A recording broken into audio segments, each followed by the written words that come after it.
Hello everyone. બધા જ reports normal છે છતાં પણ પ્રેગ્નન્સી રહેતી નથી. શું કારણ હોઈ શકે?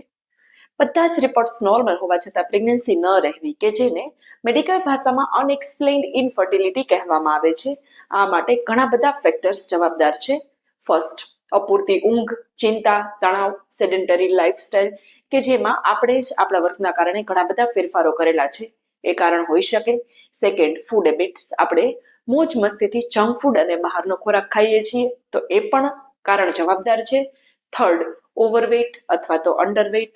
ફોર્થ, એજ ફેક્ટર, જ્યારે 35 વર્ષ કરતાં વધારે ઉંમર થાય ત્યારે સ્ત્રી બીજ અને પુરુષ બીજની ગુણવત્તા ઘટે છે, તો એ પણ કારણ હોઈ શકે.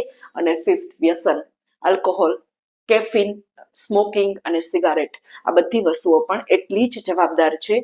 તો શું આપ પણ આ સંભવિત કારણોમાંથી આપ ઇનફર્ટિલિટીથી પરેશાન છો? તો થોડુંક લાઇફસ્ટાઇલ મોડિફિકેશન કરો. શું ખબર આપને પણ કુદરતી રીતે પ્રેગ્નન્સી રહી જાય.